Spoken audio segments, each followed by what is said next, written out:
तो hey guys, कैसे हैं आप सभी लोग। तो गाइस हेवनली डीमन के गाइस एक और एपिसोड के साथ गाइस हम आ चुके हैं। तो गाइस आप हमारे चैनल को सब्सक्राइब कर लो और गाइस वीडियो को भी लाइक कर लो और गाइस आप हमारे चैनल की मेंबरशिप भी ले सकते हो। तो एपिसोड की शुरुआत में हम देखते हैं अपने एमसी प्रैक्टिस कर रहा होता है। वो अपने ऑरा को जो है हवा के साथ मिला रहा होता है और ऐसे रेज फेंक रहा होता है जैसे कि इसे अपने फादर ने सिखाया था इसे।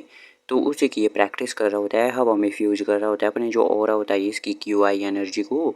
तब ये कुछ सेंस कर लेता है और अपनी आंखें खोलता है और हम देखते हैं दूसरे पल ये छत पे आ जाता है और वहाँ पे खड़ा होता है और हम देखते हैं सामने की तरफ देखता है और इसे सामने दिखा देते हैं गज कोई और नहीं गज इसके अपने फादर दिखा देते हैं ऐसे गज हेवनली डीमन।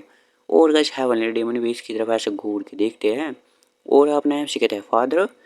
और हम देखते हैं हेवनली डीमन इसकी तरफ देखते हैं और कहते हैं कि मैंने सुना कि तुमने जो है ब्लड हेवन वर्ड डीमन के डिसाइपल को मार दिया। तभी हम देखते हैं अपने एमसी भी कहता है जो उसका डिसाइपल था वो डिजर्व करना था मरना, इसलिए मैंने उसे मार दिया वो। और हम देखते हैं हेवनली डीमन कहता है चाहे वो डिजर्व करता हो चाहे नहीं करता हो, लेकिन जो ब्लड हेवन वर्ड डीमन है वो मेरे पास आया था इस मैटर को लेते हुए। तभी अपने एमसी भी कहता है क्या वो आया था। और तभी हम देखते हैं हेवनली डीमन कहता है कि वो चाहते थे कि वो मैं तुम्हें पनिशमेंट दूँ इसके लिए क्योंकि तुमने उसके डिसाइपल को मार दिया है। और अपने एमसी कहते हैं कि आप ऐसा कह रहे हैं ब्लड हेवन स्वॉर्ड डीमन आपको ढूंढते हुए आए और क्योंकि मैंने उसके डिसाइपल को मार दिया इसलिए वो मेरे को पनिश करना चाहते हैं आपके द्वारा।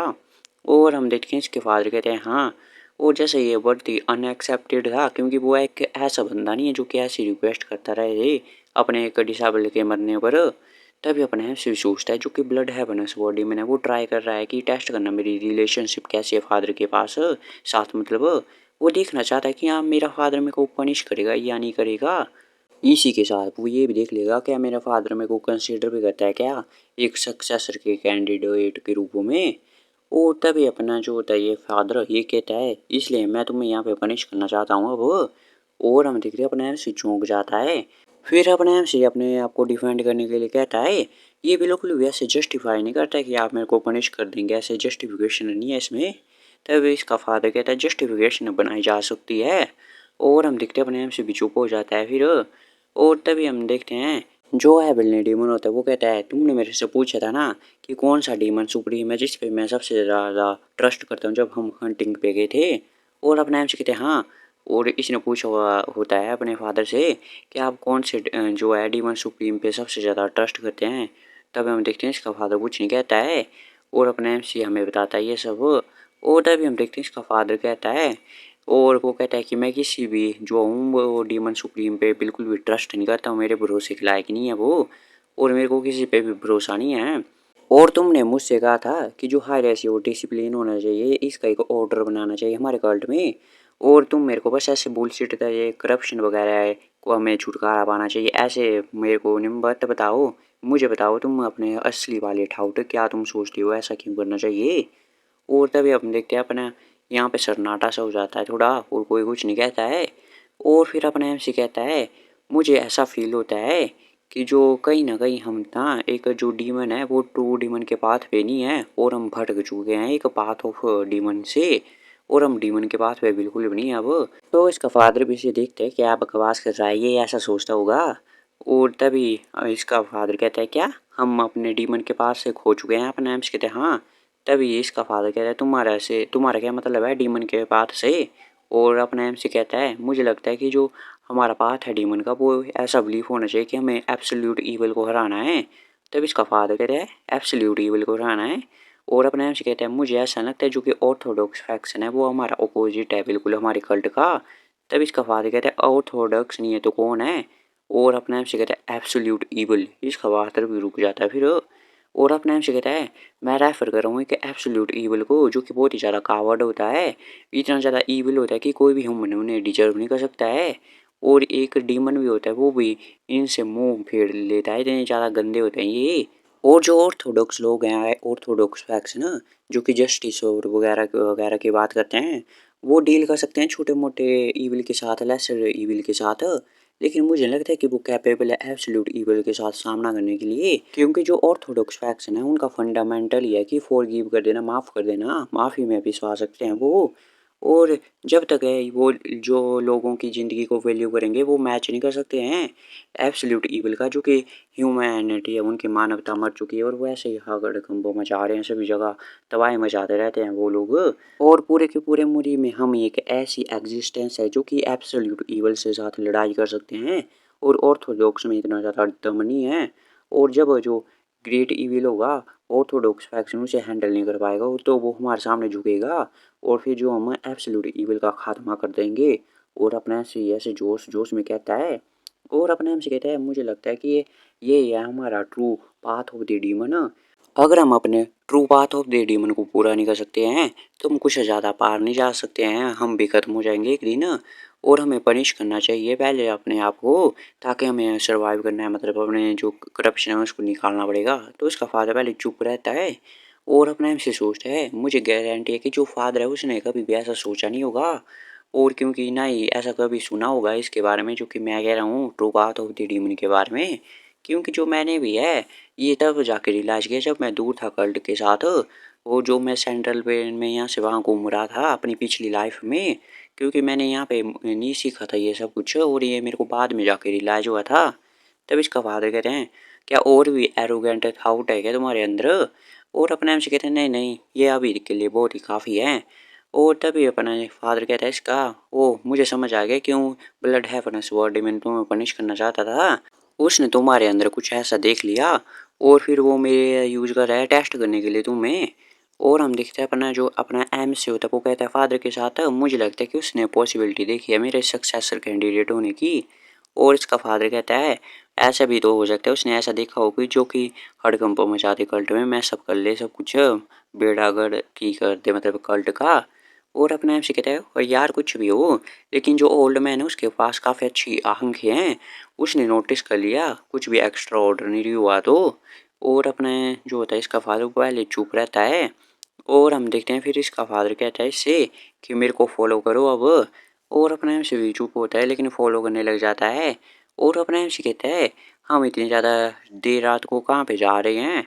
तो हम देखते हैं इनके सामने एक बोर्ड होता है जिस पे लिखा होता है माइनर हेवन केव।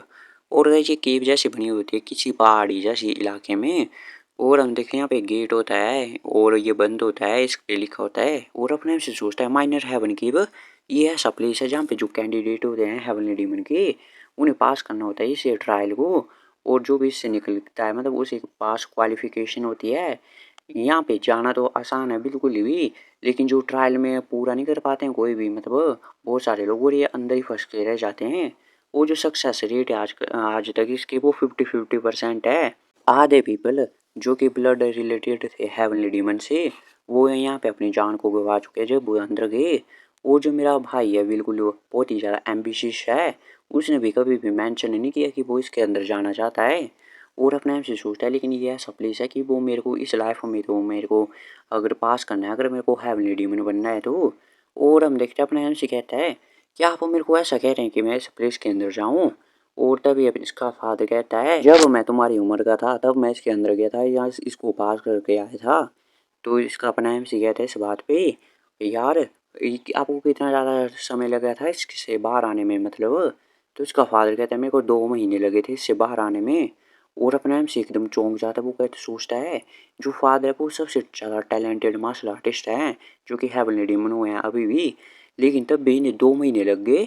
और हम देखते हैं इसके बाद इसका फादर कहता है, मैं ही था जिसने इतने कम समय में 2 महीने में किया था, वरना एवरेज तो लोगों का 3 साल होता है।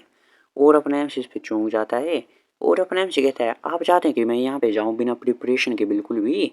और हमारा जो होता है हेवनली डेमन वो कहता है, क्या मैंने तुम्हें बताया नहीं क्या, मैं तुम्हें पनिशमेंट दे रहा हूँ अभी तो कैसे प्रिपरेशन है?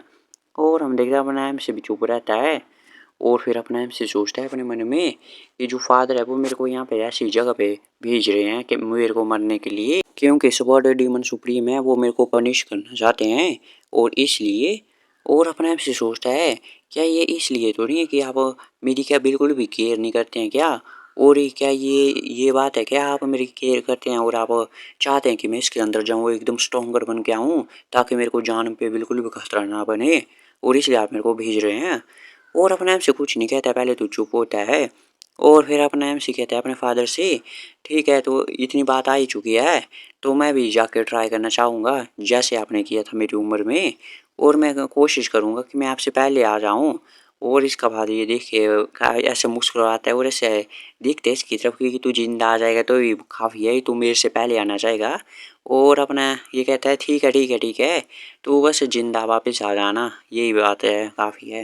तो एपिसोड की शुरुआत में हमें अपने एमसी को दिखाया जाता है, वो वैसे उस ट्रायल को पूरा करने के लिए आ चुका होता है केव के अंदर, और हमें दिखाया जाता है वहाँ पे काफ़ी ज़्यादा अंधेरा होता है और अपने एमसी का कॉरिडोर जो होता है उससे जा रहा होता है। तभी वो दिखते हैं यार ये कितना टेरिबल प्लेस है, अगर यहाँ पे लोग फंस जाएं तो वो पता नहीं क्या ही हाल होता होगा उनका, जैसे कि यहाँ पे बहुत सारे लोग फंस चुके हैं पहले भी और 50-50 रेट है बाहर आने का।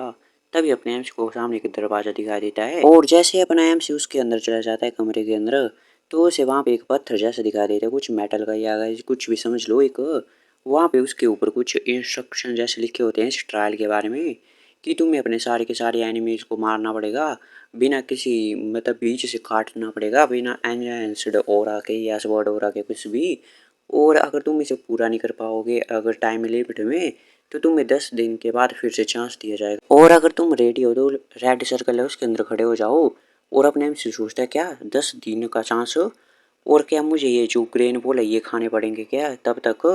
और यहाँ पे चाइना में होते हैं जैसे मार्शल आर्टिस्ट खाते हैं जब प्रैक्टिस के लिए जाते हैं, तो अपने एम से कहते हैं यार टाइम वेस्ट करने की कोई ज़रूरत नहीं है।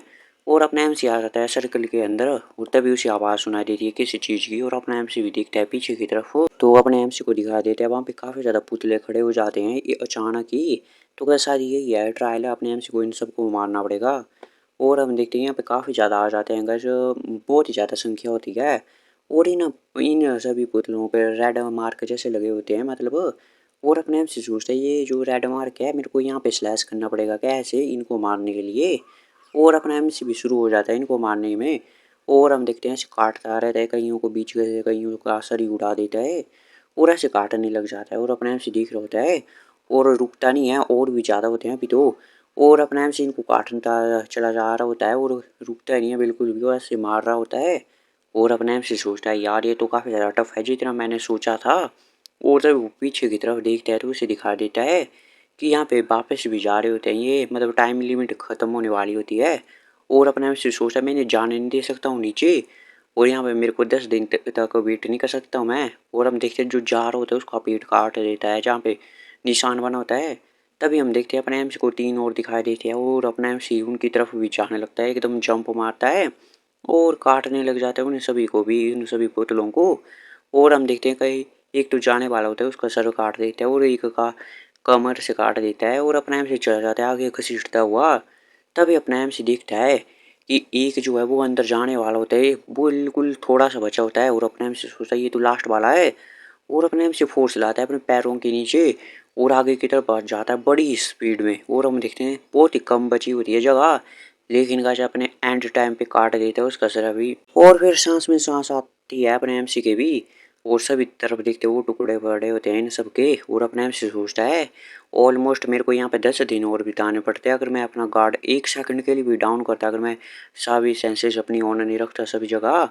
और अपने एमसी सोचता है ये तो इम्पॉसिबल होता मेरे लिए अगर मैं पास्ट लाइफ में जब मैं इस उम्र का था तो वो यहाँ पे आता, क्योंकि मेरे पास उतनी ज़्यादा स्किल नहीं थी। और हम देखते हैं दरवाज़ा खुल जाता है तो अपना एमसी अगले दरवाजे की तरफ जा रहा होता है, लेकिन उसे कुछ दिखाई देता है एक पत्थर जैसे पे। और तभी कोई कहता है मैंने तो 9 ट्राइज की तब जाके सक्सीड हुआ, तो कोई कहता है मैंने तो 16 ट्राई की, और कोई कहता है मेरे को तो 37 ट्राई लग गई। और तभी कोई कहता है यार मैं कहाँ फंस गया, ये मैं तो पास नहीं हो सकता हूँ इस ट्रायल से, और डैमेट यहाँ पे कोई रास्ता नहीं है मैं कैसे जाऊँ। वो कोई कहता है मैं 6 ट्राइज में हो गया पास, मतलब ये एनचेस्टर है जो कि आए होते हैं अपने एमसी के। और तभी हम देखते हैं अपने एमसी कहते हैं ये जो एंड में हैंड राइटिंग है वो किसकी है जिसने इडियट लिखा होता है, और अपने एमसी होता है ये तो फादर है। और हालांकि वो गलत नहीं है, लेकिन वो इतने बेइज्जती कर रहे हैं अपने एंचेस्टर की, ये मैंने देख सोचा नहीं था और बिलीव नहीं किया था। और अपने आप से अंदर की तरफ आ जाता है तब देखता है वहाँ पे, और वहाँ पे एक रेड सर्कल होता है और आसपास काफ़ी ज़्यादा तलवारें होती हैं हथियार होते हैं तरह तरह के। और अपने आप से भी इन हथियारों को देखता है और सोचता है कि यहाँ पे इतने ज़्यादा टाइप के वेपन्स है, मुझे लगता है जो ये ट्रायल या कुछ भी है इसमें हमें इन वेपन का यूज़ करना पड़ सकता होगा, मतलब इन्हीं की हेल्प से हम कर सकते हैं इस ट्रायल को पास। और फिर अपने एमसी की नजर जाती है वैसे एक स्टोन वॉल पे, वहाँ पे लिखा होता है तुम अपनी स्वॉर्ड से यूज करोगे और जो स्टोन का एक गोला होता है ना उसको तुम्हें बीच से काटना है। 2 घंटे का समय तुम्हारे पास। अगर तुम चाहो तो तुम स्वॉर्ड ओरा या एनहेंस्ड स्वॉर्ड ओरा का यूज कर सकते हो। अगर तुम सक्सेड नहीं हो पाओगे तो तुम्हें अगला चांस 20 दिन बाद दिया जाएगा। तो सर्कल में खड़े हो जाओगे अगर रेडी हो। और अपने एमसी भी खड़ा हो जाता है और हम देखते हैं अपने एमसीबी के सामने आ जाती है एक गोला, मतलब एक पत्थर या स्टोन का कुछ भी। इसको काटना है अपने एमसी को। और अपने एमसी सोचता है मेरे पास 2 घंटे हैं इस जैसे एक बॉल को काटने के लिए बीच से।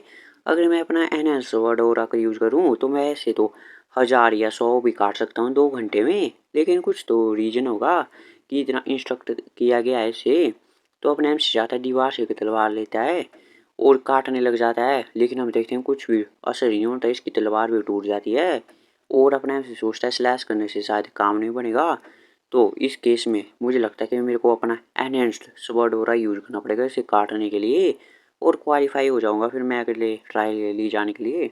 और हम देखिए अपना एम से यूज करने वाला होता है लेकिन तभी वो रुक जाता है।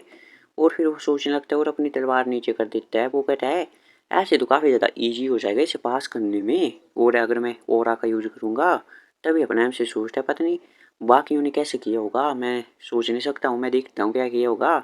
तो फिर से स्टोन बॉल पे लिखा होता है किसने, तो कोई लिखता है मैंने पहले ही ट्राई में काट लिया इसे बीच में से एनहांस वर्ड ओरा का यूज करते हुए। तो कोई कहता है मैंने 89 टाइम इसे कट करने की कोशिश की बिना ओरा के यूज किए हुए लेकिन नहीं हो पाया, फिर मैंने ओरा का यूज किया। तो वो कोई कहता है मैंने तो बिना एनहांस वर्ड ओरा के इसे काट लिया बीच में से।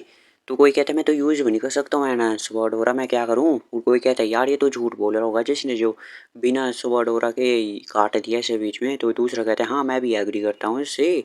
तो अपने आप से सोचता है मेरे फादर के बारे में क्या उन्होंने क्या लिखा है। तभी देखता है वो अपने फादर की हैंड राइटिंग। तो अपने एमसी के फादर ने लिखा होता है बिल्कुल नॉनसेंस की बातें कर रहे हो तुम, अगर हीट होगी तो तुम हार जाओगे।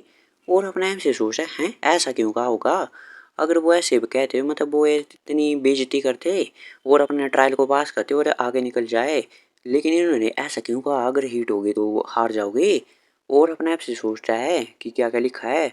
जो है स्टोन को काटना है आधे में तुम यूज कर सकते हो और आका या नहीं नहीं भी कर सकते हो। और अपने आप से कहते हैं इन्होंने मे का यूज किया मतलब तुम यूज कर सकते हो। और ऐसा करने के लिए तो क्या ही नहीं है मतलब। और तुम्हें बिना स्वॉर्ड उड़ा के इसे काटना है अगर तुम सच में ट्रायल पास करना चाहते हो, अगर तुम्हें कुछ बेनिफिट चाहिए। और हम देखते हैं अपने आप से ये सोच रहा होता है इसके बारे में इसके फादर ने ऐसी वार्निंग क्यों लिखी है। और अपने आप से सोचता है अगर हीट तो जनरेट होगी जब तुम एनहांस वर्ड ओरा का यूज करोगे, तो मतलब इसका यूज नहीं करना है। और अपने आप से गाइस यहाँ पे फिर से वेपन से काटने लग जाता है इसे। और अलग अलग वेपन का ट्राई करता है, कोई कुल्हाड़ी कोई तलवार कोई हथौड़ा। लेकिन हम देखते हैं गाइस कुछ भी असर ही नहीं हो पा रहा होता है। और अपने एमसी के पसीने छूट चुके होते हैं। वो कहते हैं यार मैं तो उस पर स्क्रैच भी नहीं लगा पाया और मैं इसे कैसे काटूं बीच में से बिना ओरा के यूज किए हुए। और मेरी टाइम लिमिट खत्म होने वाली है, क्या मेरे को एनएस वर्ड ओरा का यूज करना चाहिए और पास कर लेना चाहिए। तभी अपना एमसी सोचता है कुछ और फिर थोड़ी देर रुक जाता है और सोचने लग जाता है इसके फादर में। और सोचता है मेरे फादर है उन्होंने कैसे किया होगा ये बिना एनएस वर्ड ओरा के। तभी वो सोचता है फादर कहीं ऐसा हो सकता है। तभी हम देखते हैं अपना एमसी भी ध्यान लगाने लग जाता है और अपनी जो की आई है उसको हवा में इन्फ्यूज करता है और ऐसे डिटेक्ट करने लग जाता है इस बॉल को पूरा। और हम देखते हैं जो बॉल होता है ये इसको पूरा ऐसे स्कैन करने लग जाता है अपने क्यूआई से। और तभी अपने आप से भी अपनी आंखें खोलते और उसे कुछ महसूस होता है। और हम देखते हैं मैं यहाँ पे फेंट लाइन डिटेक्ट कर सकता हूँ। मैं इसे देख नहीं सकता था जब मैंने अपनी आंखें खुली रखी थी, लेकिन मैं इसे डिटेक्ट कर रहा हूँ तो मैं इसे कर सकता हूँ मतलब महसूस इस लाइन को। और अपने आप से ऐसे आंखें बंद रखता है और अपना लेता है तलवार और सोचता है ये कोई इल्यूजन नहीं है, ये जो फेंट लाइन है ये परफेक्ट सर्कल है इसके आसपास, मतलब इसी लाइन में मेरे को काटना पड़ेगा। और अपने एम से लेता है स्ट्राइक और बीच में से काट देता है गाइस इस बार बिल्कुल ही एकदम चिकना काट देता है। और अपने एम से भी हंस लग जाता है क्योंकि इसने काट दिया होता है। और कहता है मैंने कर दिखाया। अपना एम से जो होता है वो बच्चों की तरह खुश हो रहा होता है, जबकि गाइस इसने एक पास्ट लाइफ जी भी चुका है तो इसे कुछ मैच्योर तो होना चाहिए। और मुझे लगता है ये इसकी एक गलती है। और हम देखते हैं वहाँ पे जो स्टोन वॉल में होता है एक छोटी सी गोली जैसी होती है, हम कहते हैं ये तो डिमोनिक इसेंस पिल है। एपिसोड की शुरुआत में हमें डिमोनिक इसेंस पिल दिखाई जाती है अपने एमसी, फिर हमें बताता है एक डिमोनिक ह्यूमन है जो लर्न करता है डिमोनिक मार्शल आर्ट को। जब वो इसे कंज्यूम करता है तो उसे काफ़ी ज़्यादा अमाउंट में एनर्जी मिलती है, और अपने एम से सोचता है अगर मैंने एनहांस वर्ड ओरा का यूज़ कर लिया होता वो बॉल के ऊपर तो ये तो पिघल ही जाती है एकदम जो पिल है, और मेरे को ये मिल ही नहीं पाती हीट के कारण। और अपने एम से सोचता है ये रिवॉर्ड है जो कि पर्सन है बिना स्वॉर्ड ओरा के कट करता है बॉल को, उसके लिए रिवॉर्ड है। वो तभी से फादर की भी याद आती है जो इन्होंने लिखा होता है कि क्रिएट मत करना हीट को। और अपने एम से कहता है खाते हुए थैंक्स फादर, आपका बहुत बहुत शुक्रिया आपकी एडवाइस के लिए। जब अपना एम से इस पिल को खा लेता है फिर वो मेडिटेशन करने लग जाता है, इसको ऑब्जर्व करने लग जाता है इसके सारे इफेक्ट्स को। और हम देखते हैं इसके चेहरे पे भी कुछ निशान बनने लग जाते हैं डिमोनिक क्यूआई के। और हम देखते हैं इसके अंदर से काफ़ी ज़्यादा इकट्ठी हो रही होती है आसपास के इन्वायरमेंट से भी डिमोनिक क्यूआई। और अपने एम से फिर आंखें खोलता है और खड़ा होने लगता है। और हम देखते हैं वो ऊपर की तरफ अपना हाथ करता है और कहता है फाइनली मैं अपनी बॉडी में बहुत स्ट्रॉन्ग पावर महसूस कर सकता हूँ, और मेरी बॉडी जो है वो काफ़ी ज़्यादा स्ट्रॉन्ग हो चुकी है। और ऐसी फीलिंग मेरे को पहले नहीं आ रही थी, और बहुत ही ज़्यादा सेटिस्फाई होता है अपना एमसी। और अपना एमसी कहते हैं मैं एक ही चीज़ में मेरी बहुत ही ज़्यादा कमी थी, वो थी एनर्जी। अब मेरे पास वो भी आ चुकी है। फिर अगले ट्रायल होता है डिफ्रेंशिएट करना लाइफ एंड डेथ को। अगर तुम फेल होते तो 5 दिन बाद दिया जाएगा एक चांस, और जो रेडी है वो सर्कल के अंदर खड़े हो जाओ। और अपने एमसी सोचता है इसे देख के ट्रायल को क्या डिफ्रेंशिएट करना है लाइफ एंड डेथ को, मतलब इनमें से कुछ पहचानना है लाइफ एंड डेथ में, और ये कैसा ट्रायल है। और हम देखते हैं अपने एमसी के सामने कुछ आ जाती है, बहुत एक पिलर जैसा आता है उस पर जड़ी बूटियाँ रखी होती है। तो इसमें से गाय से ऐसी जड़ी बूटी उठानी पड़ेगी जो कि पॉइजनस नहीं है। और अपने एमसी सोचता है एक ऐसा ट्रायल है जिसमें आपको डिफ्रेंशिएट करना पड़ेगा हर्ब में कि कौन सा पॉइजनस प्लांट है। और हम देखते हैं अपने एमसी देख रहा होता है इन्हें, और अपने मन में सोचता है कि मैं पिछले जो लाइफ थी मैंने जो इंग्रेडिएंट रोंगी ने मंगवाए थे जो कि है रिग्रेशन टेक्निक थी पास्ट में आने के लिए, मैंने काफ़ी जगह पे जा जाके इन्हें ढूंढा था इन सारे जो हर्ब्स हैं उनको। इसलिए मैं सभी पॉइजनस हर्ब को जानता हूँ और मेरे को उनके इफ़ेक्ट भी पता है, और बहुत ही ज़्यादा जानकारी है मेरे को हर्ब्स के बारे में। और ये ट्रायल तो मेरे लिए ईजी पीजी है एकदम। और हम देखते हैं अपने एम से नॉन पॉइजनस प्लांट को उठा लेता है, वो कहता है ये है जो कि एक पॉइजनस नहीं है। तभी हम देखते हैं फिर से एक पिल्लर ऊपर की तरफ आ जाता है, और हम देखते हैं अपने एम से सोचता है अगर किसी ने तुक्के से कोई नॉन पॉइजनस हर्ब उठा लिया हो तो ये फिर से उसे देना पड़ेगा, मतलब सेकंड ट्रायल, मतलब ऐसे 2 बार होते हैं ताकि तुक्का नहीं लग पाए किसी का। और अपने से देखते हैं इन सारी हर्ब्स को, और इस बार अलग हर्ब्स आई होती है, मतलब पहले की तरह नहीं है। लेकिन अपने से सोचता है जो मेरी तरह जो कोई हर्ब्स को नहीं जानता होगा, मतलब जिसको हर्ब्स के बारे में नॉलेज नहीं होगी उसको तो खा के पता करना पड़ेगा कि कौन सी पॉइजनस है कौन की सी नहीं है। और हम देखते हैं अपने से उठा लेते हैं तो जो पिल्लर होता है फिर से नीचे की तरफ चला जाता है। और हम देखते हैं अपने से देखता रहता है लेकिन वो फिर से ऊपर नहीं आता है, और अपने से सोचता है ये ऊपर नहीं आ रहा है तो क्या ये ख़त्म हो चुका है क्या। फिर अपने हम से गाइस नज़र साइड में जाती है जहाँ पे इसके एंचेस्टर ने लिखा होती है अपने मैसेज को कि उन्होंने कैसे कैसे इस ट्रायल को पास किया और उन्हें क्या क्या कठिनाइयों का सामना करना पड़ा। तो कोई कहता है मैं तो पॉइजनस ह्यूमन बन जाऊंगा इस तरह। तो कोई कहता है यार ये कौन सा इडियट था जिसने ऐसा टेस्ट रखा है, और हम तो ऐसे कांटेक्ट में आते ही नहीं पॉइजनस प्लांट के। कोई कहता है कोई तो क्लू होगा हमें उसे ढूंढना पड़ेगा। कोई कहता है मैं तो 96 ट्राई में हुआ हूँ मैं पास, और मैं तो रो रहा हूँ। कोई कहता है हमारे तो पूरे बाल ही झड़ गए हैं पॉइजन खा खा के इतना ज़्यादा। और तभी कोई कहता है अपने लक पे तो काउंट ही मत करना। और अपने से भी सोचता है जब मेरे फादर ने कहा था कि लक पे काउंट नहीं करना तो उन्हें सब कुछ याद था स्टार्टिंग वाले टेस्ट से लेके बाद वाले तक। और अपने एम से सोचता है फॉर्चुनेटली मैं और मेरे जो पापा हैं उन दोनों के ही हेयर बच गए हैं इस टेस्ट में। और हम देखते हैं अपने एमसी का लास्ट ट्रायल कि आपको सरवाइव करना पड़ेगा इल्यूजन में जहाँ पे life and death trial formation है। अगर तुम फेल होते हो उस मतलब फॉर्मेशन में वो टेस्ट में तो तुम सच में भी मारे जा सकते हो, और फिर से चांस नहीं मिलेगा अपने एमसी को, मतलब ये मारा भी जा सकता है इस टेस्ट में जो कि पहले वाले टेस्ट में नहीं था। और हम देखते हैं अपने एमसी सोचता है एक ऐसा टेस्ट है जहाँ पे तुम मारे जा सकते हो। और हम देखते हैं अपने एमसी भी देखता है साइड में जहाँ पे इसके एंचेस्टर ने मैसेज लिखे थे। तभी कोई कहते ये तो काफ़ी ज़्यादा टफ फाइट थी, और मैं एक दिन हेवनली डीमन बन जाऊंगा तो मैं ढूंढूंगा जिस बंदे ने इस life and death trap formation को बनाया है और मैं उसे मार दूंगा। तो कहते कोई कहता है यार ये तो काफ़ी ज़्यादा स्केरी था। और कोई कहता है मैं तो फिर से पैर नहीं रखूँगा इस life and death trap formation में फिर से कभी भी नहीं। और किसी ने लिखा होता लास्ट में कि रेस्ट बिल्कुल मत करना। और अपने आप से सोचते हैं क्या रेस्ट नहीं करना। और हम देखते हैं अपने आप से सर्कल में खड़ा हो जाता है तो हलचल होना स्टार्ट हो जाती है। और अपने आप से सोचते हैं ये तो कुछ हिंट्स हैं लेकिन ये एडवाइस की तरह है मेरे लिए। और मेरे को आगे अपना आप ही करना पड़ेगा सब कुछ, ये किसी काम की नहीं आएंगी फिर अंदर।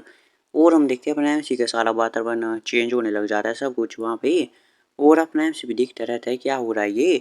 और अचानक ही अपना एमसी एक बंजर जैसे इलाके में आ जाता है जहाँ पे रेत ही रेत होती है। और अपना एमसी सोचता है जो हवा है यहाँ पे और ये सब कुछ, और ऐसा लगता है कि ये बिल्कुल रियल है। और अपना एमसी टच करने लग जाता है हाथ से नीचे मिट्टी को और रेत की तरह होती है। और कहता है जो illusionary life and death trap formation है। और यार कौन है ऐसे बना सकता है, इतनी ज़्यादा रियल लग रही है ये तो। पता नहीं कौन होगा जिसने ऐसा बनाया होगा इसको। तभी अपने इस साइड में देखता है इस साइड में कुछ बंदे दिखा देते हैं एकदम जोम्बी की तरह लग रहे होते हैं ये। और अपने आप से को घेर लेते हैं यहाँ पे सैकड़ों की संख्या में होते हैं। और अपने आप से सोचता है हालांकि ये एक इल्यूजन है लेकिन मैं फील कर सकता हूँ इनकी प्रेजेंस को बिल्कुल जैसे कि असली में हो ये सब कुछ। और अपने आप से सोचता है और जो इनका किलिंग इंटेंट है मेरे को मारने का भी, मैं उसको भी फील कर सकता हूँ ये सब कुछ सच में हो रहा है। और अपना एमसी देखता है सामने तो और बहुत ज़्यादा खुश हो जाता है जैसे एक्साइटेड हो जाता है अपना एमसी। वो कहती है ये तो काफ़ी अच्छी अपॉर्चुनिटी है मेरे लिए। और हम देखते हैं अपना एमसी भी तलवार निकालने लग जाता है अपनी ब्लेड को इनसे लड़ाई करने के लिए। और जैसे निकाल लेता है तो जो होते हैं आगे जोम्बी भी वो भी अपने एमसी की तरफ अटैक करने के लिए आ जाते हैं। तभी अपने एमसी को कुछ सेंस होता है और वो नीचे झुक जाता है क्योंकि पीछे से जगह जिस पे हमला होने वाला होता है तलवार से। और अपने एमसी उसको भी मार देता है जो कि हमला करने वाला होता है। तो कुछ लोग और आते हैं तो अपने एमसी जंप करके दूर हट जाता है। और अपने एमसी सोचता है ये ह्यूमन नहीं है तो उनसे डील करना मैं काफ़ी अच्छा होगा और मैं बिना हेजिटेशन के कर सकता हूँ उनसे फाइट, कुछ भी मेरे को ध्यान रखने की ज़रूरत नहीं है। वो जो डीमोनिक एसेंस पिल है उससे मेरी जो एनर्जी है वो काफ़ी अच्छी बढ़ चुकी है पहले के मुकाबले। और हम देखते हैं वो हथियार कर देते हैं अपने एमसी के सामने और फिर से आ जाते हैं अपने एमसी को मारने के लिए। वो पूरा अपने एमसी गाइस बीच में खड़ा होता है इनके। और हम देखते हैं जैसे अटैक करने वाले होते हैं अपने एमसी पे लेकिन अपना एमसी कुछ नहीं करता है। पहले तो अपना एमसी एकदम शांत छोड़ता है। और हम देखते हैं तभी वहाँ पे कुछ गाइस चमकने लग जाता है ब्लू कलर का। और गाइस पता नहीं क्या होता है अपना एमसी शायद स्ट्राइक वगैरह करता है कुछ। और हम देखते हैं गाइस ब्लू कलर की लाइन्स आ जाते हैं सभी की बॉडी पे तलवारों पे सब कुछ। और हम देखते हैं आसपास भी ऐसा ही हो जाता है सारी बॉडीज पे ऐसे ब्लू कलर की लाइन। और एकदम सभी लोग रुक जाते हैं जैसे। और गाइस हम देखते हैं दूसरी तरफ और जब ये ब्लू कलर की लाइन होती है यहाँ पे एकदम स्ट्राइक पड़ जाती है जैसे अपने एमसी ने गाइस तलवार की स्ट्राइक मारी हो। और हम देखते हैं जिन पे भी ये पड़ी होती है स्ट्राइक और गाइस उनके चिथड़े उड़ जाते हैं गाइस, खून खून हो जाता है गाइस। और गाइस एक ही साथ में अपने एमसी का सबका काम तमाम कर देता है। और फिर अपने एमसी देखते हैं साइड में विन की तरफ और हम देखते हैं गाइस यहाँ पे कोई और नहीं आ रहा होता है, एकदम धुआं होता है। और अपने एमसी सोचता है कि ये खत्म हो गया क्या, इतना ही था। और अपने एमसी सोचता है यार कितनी शर्म की बात है, मैं अपनी पूरी पावर चेक नहीं कर पाया अभी। लेकिन कभी तभी अपने आप से कुछ नोटिस करते हुए स्माइल करता है और वो सोचता है अब ये ख़त्म नहीं हुआ है। और हम देखते हैं गाइस इनसे भी खूंखार आर्मी आ जाती है एकदम। और गाइस काफ़ी ज़्यादा ब्लडी आर्मी लग रही होती है वो। और अपने आप से सोचता है जो इनकी एनर्जी मैं फील कर पा रहा हूँ वो काफ़ी ज़्यादा पावरफुल है जो कि अभी मैं इनसे फाइट की थी।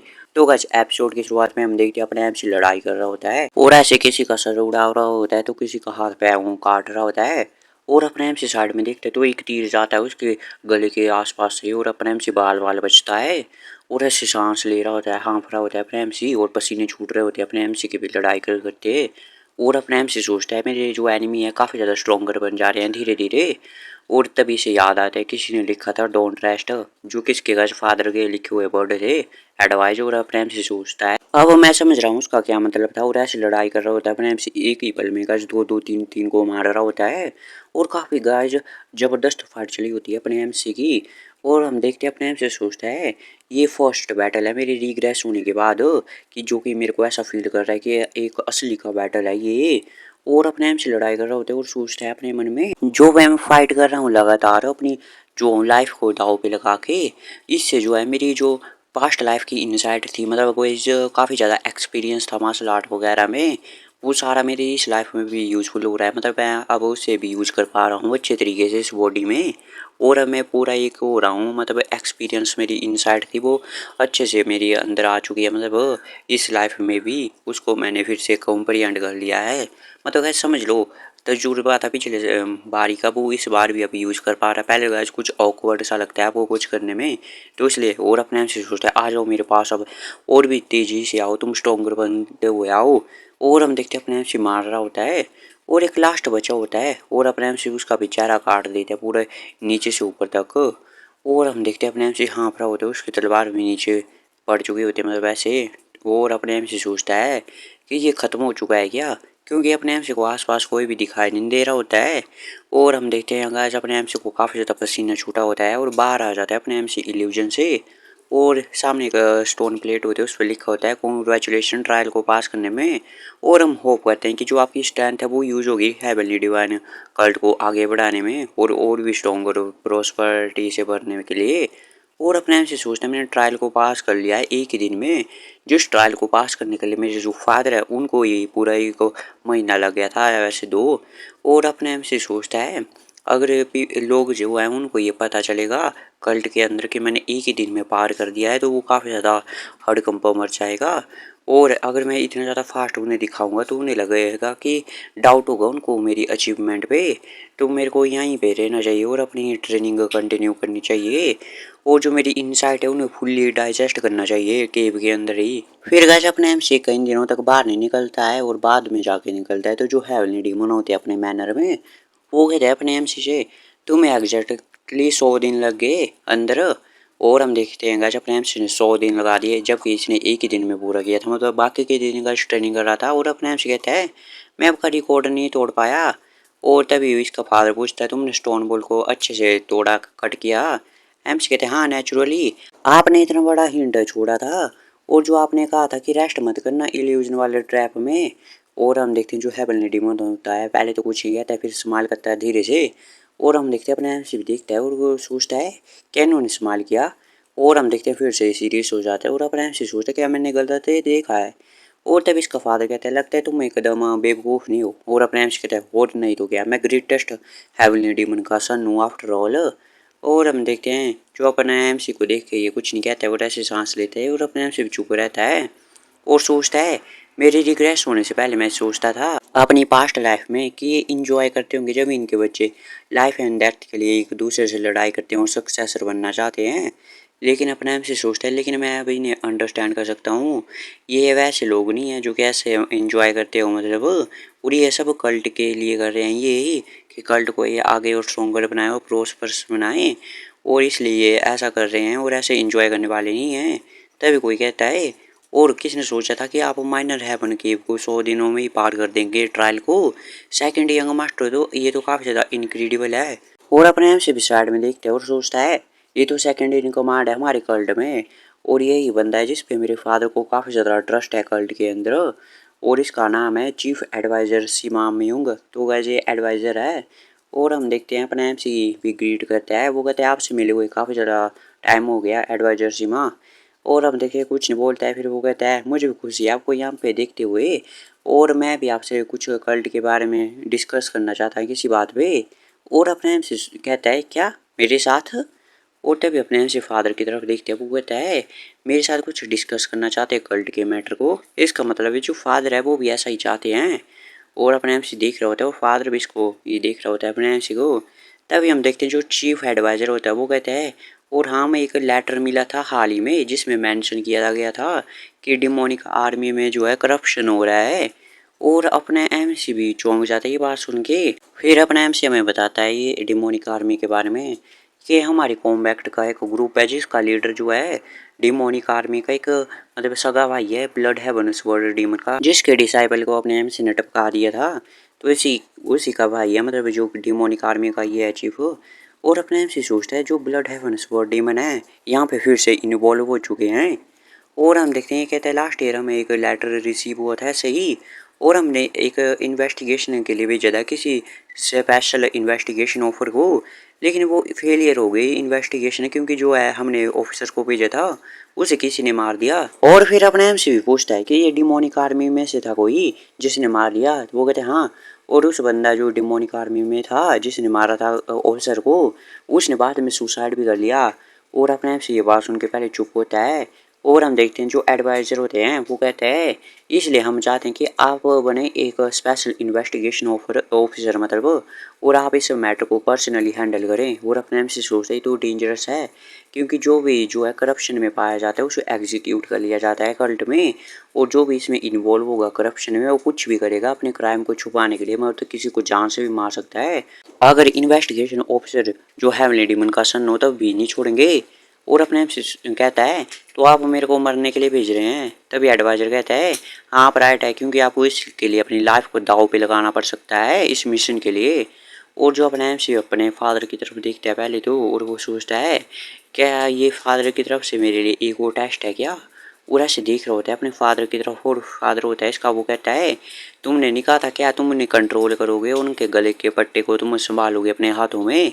और अपने आप से कहता है ये तो मैं तब करूँगा जब मैं हेवनली डीमन बन जाऊँगा। तभी हम देखते हैं इसका फादर जो होता है वो कहता है तो इसका मतलब तुम ये कह रहे हो कि तुम अभी डर चुके हो क्योंकि तुम अभी हेवनली डीमन नहीं हो। तभी हम देखते हैं अपने आप से कहता है चलो मैं आपके जो मिशन है उसको रिफ्यूज़ भी नहीं कर सकता हूँ, तो ऐसी बात है तो ठीक है मैं इस मिशन को लेने के लिए मतलब ठीक हूँ, मैं करूँगा इस मिशन को। और राजा से बड़ी टशन में कहता है तो जो हेवनली डीमन होता है वो भी इसकी तरफ देखता है और कुछ नहीं करता है। और जो अपना एमसी होता है वो भी अपने फादर की तरफ देखता है। गाइस पता नहीं गाइस ये साइलेंट मूवमेंट क्यों आ जाता है इन दोनों के बीच में। और वैसे ही गाइस दूसरी वाली मानवा तो नहीं है लड़कियों का रोल ना उसमें, समझ लो गाइस। और अपने एमसी सोचता है मुझे पता नहीं मेरे फादर क्या प्लान कर रहे हैं, लेकिन ये मेरे लिए काफ़ी ज़्यादा अच्छी परफॉर्मेंस करूँगा मैं उनके लिए इसमें। और अपने आप से कहते हैं और हाँ ये हो सकता है मेरी लास्ट मूवमेंट हो, क्या आप एक एक पैग लगाना चाहेंगे क्या मेरे साथ। और अपने आप से पूछता है अपने बाप से, और गाइस ऐसा हम पूछ लें तो हमें तो गाइस देख लो क्या ही होगा गाइस हमारा हाल, आप ही बता दो। और हम देखते हैं इसका बाप जो होता है वो यहाँ से निकल जाता है मतलब फादर। और हम देखते हैं अपना एम सी भी देखते है रह जाता है कि चला गया। और फिर वो कहता है बाहर से काफ़ी ज़्यादा टफ एक्ट करते हैं लेकिन अंदर से काफ़ी ज़्यादा सॉफ्ट हैं और केयर करते हैं हमारे लिए। तो जो होता है एडवाइज़र वो कहता है मुझे तो ऐसा कुछ नहीं लगता है, और अपने एम से चुप होता है फिर। और हम देखते हैं अपने एम सी के कमरे का या कुछ रहने वाले का सीन। तब यहाँ पे एक आदमी आता है मतलब ऐसे गैज कुछ है उदास सा कुछ गैज लीजी जैसी पर्सनैलिटी का। वो कहता है मैं हूँ स्पेशल इन्वेस्टिगेशन ऑफिसर सीओ जो कि निर्वाणा पवेलियन से हूँ आया हूँ मैं। अपने एम से चुप होता है और वो कहते हैं अरे यार तुम यहाँ पे क्यों हो, मैंने तो एडवाइज़र को कहा था कि मेरे लिए एक अच्छी सी खूबसूरत सी महिला को भेजना है निर्वाणा पवेलियन से। तो ये कहता है उनकी नज़रों में मैं ही सबसे ब्यूटीफुल वूमेन होंगी। और अपने हम से भी कहा जिसे देख कैसे चौंक जाता है कि क्या बकवास कर रहा है। और वो कहता है चलो ठीक है तो चलो कहाँ पे लगते हैं अब, और वहाँ से आगे चलने लग जाता है। तब ये भी इसकी अपने एम सी की तरफ देखता है और पूछता है क्या क्या हम अभी जा रहे हैं क्या। और अपने एम सी कहता है हाँ।